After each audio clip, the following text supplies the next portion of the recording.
chapter 1. And while you're doing that, one more announcement, kind of some things that we're going to be changing up this summer.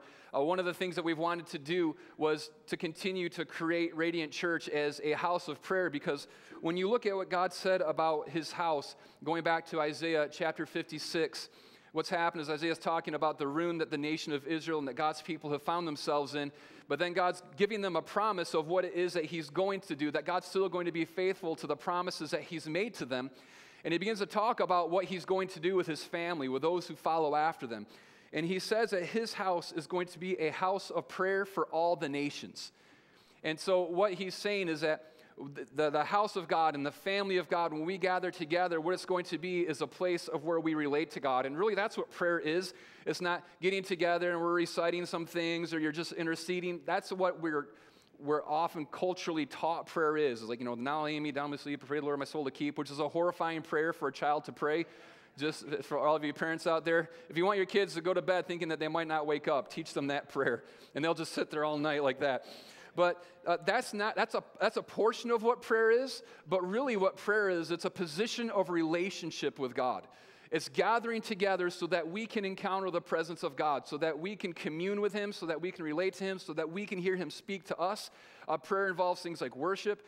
Prayer involves, us just praising God, adoring him. It involves us just sitting in the presence of the Lord and enjoying his presence. When I was dating, my wife, it was like I had the list like, okay, I got to keep talking. I got to have fresh material all the time because I got to impress her and convince her that she should marry me. But now that we've been married 13 years, it's like just taking a drive. We don't always have to be talking. It's nice to just sit in a car, drive somewhere with my wife, and just enjoy her presence. And that's a piece of what prayer is too, is this, I'm just enjoying the presence of the Lord. Even when I'm not saying anything, even when I don't hear him saying anything to me, I'm just enjoying being in the presence of the Lord and turning my heart towards him and recognizing that he is here and that he's with me. And so what God says is that's what his house is going to be. It's going to be a place where all the nations, not just a select group of people, but all the nations are going to be welcomed in so that they can relate to God, so that they can know their Father and enjoy his presence. That's been the vision. That's the primary activity of the church, is relating to God. It's not all the things that we do. We do things. We're called to make disciples of all the nations, and we should be intent on that. We should be focused on that. We are lax on that, honestly. But that's all going to be birthed out of the place of prayer. I want to go out and I want to serve my Father because I've enjoyed his presence so much. I've found him to be so good. I've decided that he really is worthy of me going out and serving him.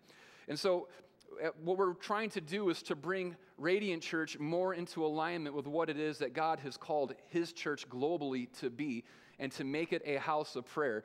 We started this about 1.5 years ago, where the Lord really spoke to me and said, start, doing intercessory prayer meetings. And so we started doing that weekly, and they've been incredible. They started out on Thursday nights, and now they're on Sunday mornings.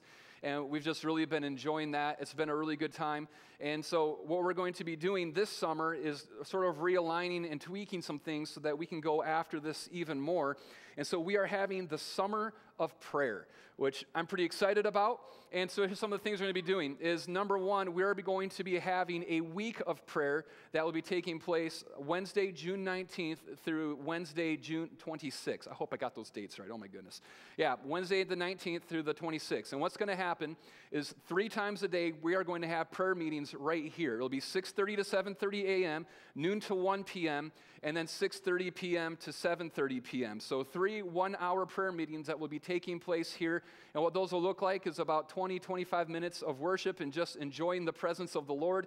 And then it will be us interceding and praying for the church and for our city, and just for an hour. And then what will happen is by the end of the hour, we'll cut it off, and you will all want to keep going. You might not believe that right now, but an hour of prayer is actually a very short time. So 3 times a day, you'll have the opportunity to come and to pray with us. We'll be doing that for the entire week. And then we're going to have the culmination of that be a worship night, which will be 6:30 p.m. on the 26th, which is a Wednesday. That's how we're going to end our week of prayer, is just getting together and worshiping and praying together. And so I would encourage you, make as many of those prayer meetings during that week as you can. If that 6:31 works out, stop in before work, or if you got a lunch break, or stop in the evening. But for 1 week, let's commit to praying and to fasting and to really going after Jesus. And not just that, but enjoying the presence of Jesus and just letting him do a new and a mighty work inside of our church. And then also this summer, or we're going to be changing something else for the summer. And as we were looking at what are the strategic opportunities that we have every summer, and what happens in the church world in the summer is attendance just goes like, because it's warm for 3 months in Michigan. That's all we have is just 3 months. And so nobody takes their vacations to go to the lake in January. Like nobody wants to go there. So everybody, all your weekends at the lake, they're all in the summer. And so attendance just drops in Michigan. And I've been involved in the church world as a staff member for, like 12 years. It's been a while I've been doing this. But I've been in church since I was born, and I've always seen this. And I have hated summer in the church every single year of my life because it just turns into a ghost town. And so this year I said, Lord, change my heart. I don't want to be depressed and hate church in the summertime. And so I said, help me see what the strategic opportunity is that happens in the summer. And that's when he told me, pray more. I was like, all right, Lord, that's a very churchy answer. What exactly does that mean? And so he said, stop doing 2 identical services, have a prayer meeting, and then have your normal kind of a teaching service. And I was like, all right, let's do that. And so what we're going to do over the summer, starting on June 16th, which is Father's Day, is we're going to change up how we're doing. Instead of having 2 identical services every Sunday, we're going to have a 9 a.m. to 10 p.m. prayer and worship service. And what that means will just be an hour of praying and worshiping. There will be the worship band going. We'll be able to come up and pray out things over the church, over our city. And then the band will keep going. And we do it every Sunday morning for a half hour. We're just going to expand it to an hour and invite everybody to come. It is incredible. It is powerful. You will encounter the presence of Jesus. You might not understand it, or if you said, I want to know more about how to pray, come do that with us. Prayer isn't something that you teach. Prayer is something that you catch. Prayer is something that you have to participate in, and then you start understanding it more and growing in it. So we're creating an opportunity for you to learn how to pray and how to grow in prayer, and this is a way that you can pray at home as well. So come and pray with us, and we're going to have kids, our Radiant Kids is going to be going on during that as well. But what we're going to do, instead of just doing the typical Radiant Kids curriculum, we're actually going to be working with our kids. We're going to have a prayer service for them too.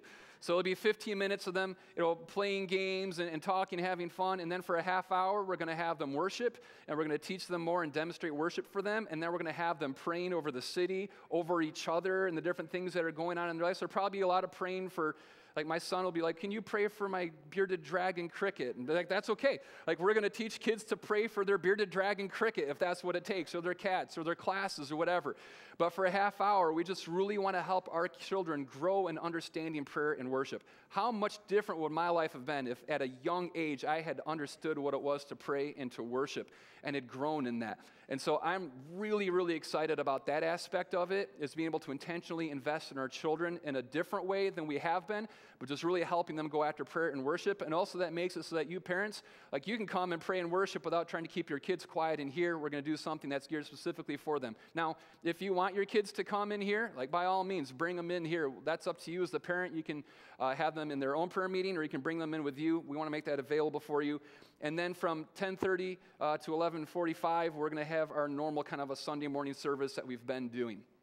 So that'll just be for the summer, because attendance will be down. We can cram everybody in here. It'll be awesome. An opportunity for you to grow even more in prayer, and for our children to grow in prayer. So I'm really excited about that. So here's what you can do if you want to really participate in this and help this be the summer of prayer, is number one, join us for that week of prayer and fasting and come to as many of the prayer meetings as you can.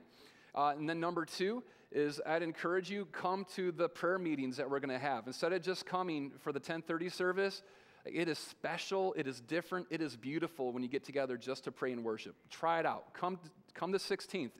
Just try that first one. And if you don't like it, we will give you your money back. Full door refund on all of that. And then the third thing too is if you're excited about that idea of helping children learn to grow in prayer and worship, then I encourage you, volunteer to be a part of that. So we're going to have a little rotation. So it's once every 3 weeks, we'll have people in there that are helping our kids learn to pray and to worship and to go after Jesus. And so we just need a few more people that are going to be able to go in and be able to invest in our kids. I'm actually going to be doing that. I'll be missing some of the prayer meetings because I want my children to learn how to pray and worship. And so I'm going to be in there, and I'll be doing that with them and praying for all of your pets with your kids as well. So come to the prayer meetings. for that week. Come to that night of worship. It's going to be awesome. Come to the Sunday morning prayer meetings we'll be doing. And if you can, help out with the kids' ministry to help us do that. And you can let us know by in the back of the communication card. Just fill that out and put that you want to get involved in Radiant Kids. And we'll contact you about that and get you trained on what that's going to look like. Sound good? Summer of prayer. All right, I'm excited. I told my team this, for the first time in the history of me being a part of a church, I am excited for the summer. So don't disappoint me. No pressure, people. Don't crush my dream.